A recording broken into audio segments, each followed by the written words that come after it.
लगे आप जपते रहिए, फिर उसका प्रभाव देख लीजिए। मन तो ऐसे फंस जाएगा, नाम में मन नहीं लगता, ना लगे आप जपते रहिए, फिर उसका प्रभाव देख लीजिए। मन तो ऐसे फंस जाएगा जैसे चींटा गीले गुड़ में फंस जाता है कि नाम जप करते समय मन भागता है, क्या करूं। बिल्कुल डरने की जरूरत नहीं। बहुत धैर्यपूर्वक जहां जहां जाए वहां से हटा के नाम में लगाओ, या जहां जहां जाए वहां प्रभु को देखो। अगर ऐसा भी नहीं हो रहा तो छोड़ दो, नाम पर ध्यान दो। राधा राधा राधा, ये जाएगा कहां, भाग के इसे आना पड़ेगा। भगवान शंकर को क्या चाहिए? समस्त बोध शास्त्रों का, स्वरूप का, सिद्धियों का इन्हीं के चरणों की आराधना से होता है, देवाधिदेव महादेव की आराधना से। जितना अधिक नाम जप करोगे उतना ही आपके हृदय की मलिनता नष्ट होगी।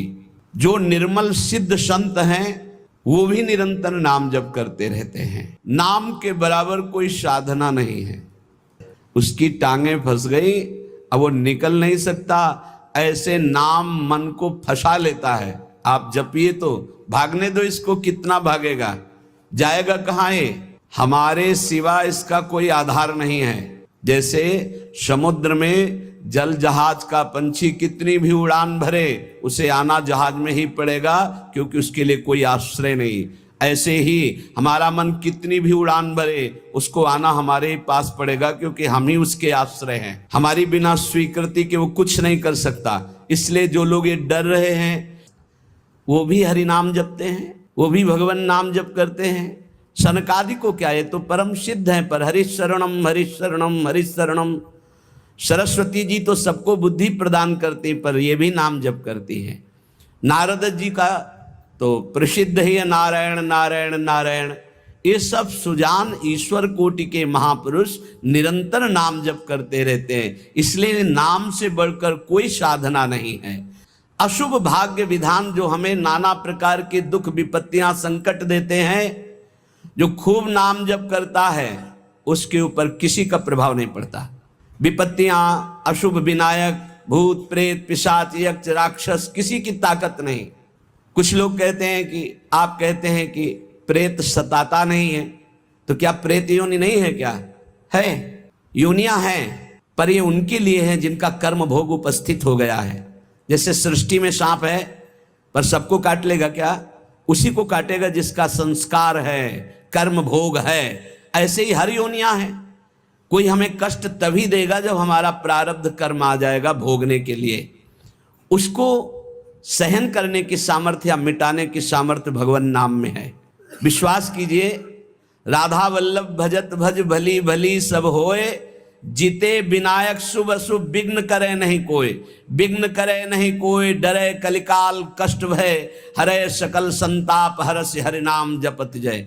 जिसके मुख में नाम चलता रहता है, जो अशुभ प्रारब्ध है वो भी बहुत क्षीण होकर प्राप्त होता है। जैसे हमने कई बार सत्संग में सुनाया कि काशी में एक बहुत नाम जापक युगल उपासक रहते थे। पूज्य श्री मथुरा दास जी के श्रीमुख से सुना। वो कभी विश्वनाथ जी के दर्शन करने नहीं जाते थे, समय ही नहीं था। जो उपासक एकांतिक भजनानंदी है उसको समय ही नहीं होता, अपने ठाकुर सेवा, अपनी दिनचर्या, तो उनको कभी ऐसा महसूस भी नहीं होता कि हम प्रभु से अलग है, क्योंकि प्रभु के नाम रूप लीला धाम में हर समय चित्त जुड़ा रहता है। तो काशी विश्वनाथ जी की जो सेवा के प्रधान थे वो बहुत बड़े ज्योतिषाचार्य थे। उनके मन में एक जलन हुई कि ये काशी में रहकर विश्वेश्वर विश्वनाथ के दर्शन करने नहीं आते और बड़े वैष्णव हैं, भगत हैं। तो वो समय के अनुसार तत्काल विचार करते थे। तो विचार किया उनके जीवन के विषय में, तो लिखा था कि परसों म्लेच्छ सेना आएगी और उनका सर्वनाश कर देगी। तो उनका, हाँ, विश्वनाथ जी के दर्शन न करने से अशुभों का नाश नहीं होता, जरूर इनको अशुभ भोगना पड़ेगा। और वो नाम जापक थे, उनका प्रारब्ध था। उन्होंने ज्योतिष के द्वारा विचारा और परसों गए।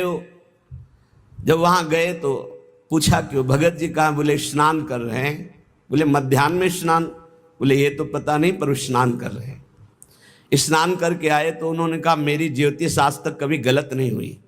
भगवान विश्वनाथ जी के वरदान से मुझे ज्योतिष का ज्ञान है, और 12 बजे आपके पास म्लेच्छ सेना आनी चाहिए थी आज, और वो आपका विनाश करने। तो वो आई नहीं, इसका मतलब मेरी ज्योतिष झूठी हो गई। बोले नहीं, आपकी ज्योतिष झूठी नहीं हुई, म्लेच्छ सेना आई थी। बोले यहाँ तो सब यथावत है। बोले प्रगट में नहीं आई, मैं जब भोग पधरा कर प्रिया प्रीतम का ध्यान कर रहा था भोग का, उसी समय म्लेच्छ सेना मेरे ध्यान में आई और सब कुछ विनाश किया। फिर मेरा ध्यान टूटा तो हमने सोचा चलो प्रगट में न सही भाव में तो आई, तो इसीलिए स्नान करने गए थे, अब भोग उसारेंगे ठाकुर जी का। ये है ठाकुर सेवा और नाम जप का प्रभाव कि अशुभों को भाव में मिटा दिया, स्वप्न में मिटा दिया, या थोड़ा बड़ा कष्ट दे के मिटा दिया। नाम के बल मिटत भीषण अशुभ भाग्य